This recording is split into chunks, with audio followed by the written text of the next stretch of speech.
Hey everybody, it's Patrick A. What's up? Michael S. Punktorah. Haazinu. Depressing, dark, sad. Yeah. But enlightening, right? It's a big one. Where do we begin? I don't even know. Last Parsha was a little more bubbly than this. You know, God was saying that wherever, you go, every step that you make, I will be standing in front of you. And that's a very uplifting kind of thing. And now we have this stuff. This is metal. This is very, very metal. What were some of the parts we were talking about? Like demon sacrificing. And, it says in the song, they sacrificed to demons who were non-gods, deities they never knew. Ignored the mighty one who bore you, forgot the power who delivered you. Yeah. And talking about the vine, the symbol of wine, which is the symbol of life and fertility in the Jewish tradition. The vine for them is from Sodom, and the vineyards are Gomorrah. The grapes for them are poison, their wine is the venom of asps, the pitless poison of vipers. It's just sick. It's scary. Talking about God saying that God's going to shoot down arrows. My arrows drunk with blood. I will heap evil upon them, striking them with my arrows. They will be bloated by famine, consumed by fever, cut down by bitter plague. I will send against them fanged beasts with venomous creatures who crawl in the dust. Outside their sword shall butcher boys, girls, infants, white-headed elders, while inside there shall be terror. The band Cradle of Filth don't need to be Satanists. They can get it all from right here if they want it. That sounds like a horror movie. It does. It sounds like a zombie movie. You're in the woods in a cabin, and outside the sword shall butcher boys, girls, infants, and outside there's fanged beasts, creatures who crawl in the dust, and zombies that want to kill you. I think we got a great horror movie script right here. Based on the Torah. Based entirely on the Torah. That's something we need to work on. We need to get into the Jewish horror movie business. Yeah. But in all seriousness, this is dark, depressing stuff. But I don't know. Is there anything redemptive in this at all? Well, yeah. And Moses dies in the end, for goodness sakes. Well, I think that was one of the points of this Parsha is this song that Moses teaches. Right. 70 lines, that God is saying, I know. Right. Don't think that I don't know. Right. Because I know what you're going to do. Right. And I know how nasty and horrible these terrible things that you're going to do. You're going to ignore me. You're going to abandon me. It says, you grew fat, thick, and gross. The nation abandoned the God who made it. Right. They provoked his jealousy with alien practices. Right. That's like God saying, I know these nasty things you're going to do. And in fact, God says, I was prepared to exterminate them, to make their memory vanish from among mankind. Yeah. But he won't. Yeah. And while God knows these nasty, nasty things that we're going to do to him, in the end, he still made a covenant. Right. And he's not going to break his promise. Even if we break ours, God is so holy and so much better than anything we have to offer that God is willing to hold up God's end of the bargain. And that's an amazing thing. That's the most selfless form of redemption that can exist when you have someone who says to you, no matter what you throw at me, I'm still going to keep my promise to you.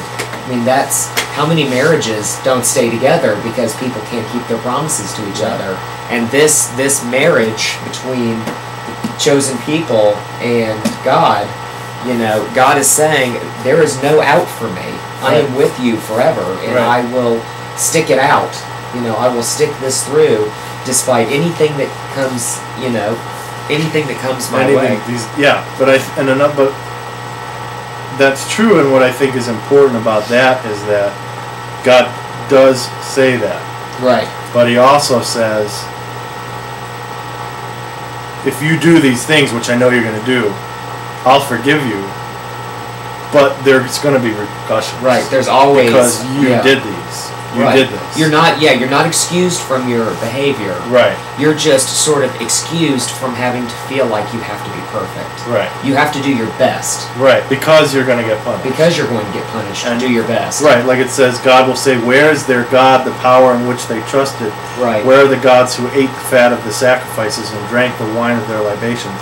Let them now get up and help you. Let them be your protector." Right. Right. And then God says, "No. See, it is me. It is God. Right. It's I, Hashem, who's done this. There are no other gods. I kill and give life.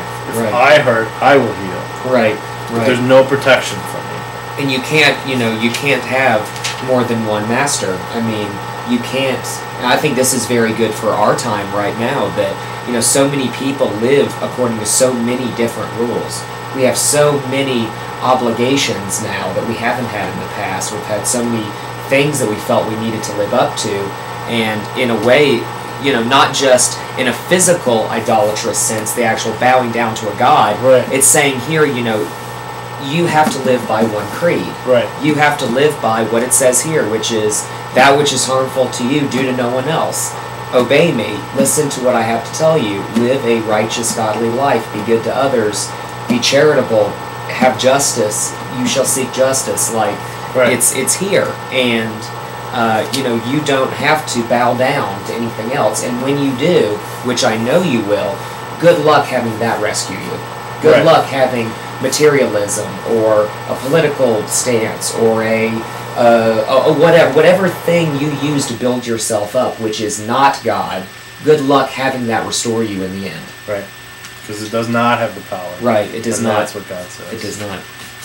And also, I mean, even Moses is punished. Right. The great prophet, the greatest prophet of the Torah, is punished. Yeah. This is because you broke faith with me in the midst of the Israelites. Yeah. So, I mean, and he tells them straight out. Yeah. Because you did this, you are punished. Right. You will never be able to enter the land. And then it goes through that, and you think, well, Moses was supposed to be perfect. Moses was the great example. But then it says, never again did there arise in Israel a prophet like Moses, who the Lord singled out face to face. That's great. I mean, to take the greatest character of this history and to say he wasn't perfect either. Yeah. But try your best. Well, you have to. You have to. Because you have to. Yeah, it's part of the God's deal. people, and if you want to stay, you have to live to a higher example, it is what it is. And I mean, I think just to summarize, this is really great for Yom Kippur coming up. We all screw up. Right. Let's not screw up anymore. Let's try better. Right. And you can't just walk away from messing up. Yeah. You can't just walk away and get away with things. Right. And that, I mean, no one's perfect. Yeah. Not even Moses. Yeah. And God knows what you're going to do. Right. And so no matter what you put yourself out there as, you put yourself out as being perfect, or I follow all the all the rules, anything. It doesn't matter. Right. Because God knows, and God knew long ago that this is what you were going to do. Right.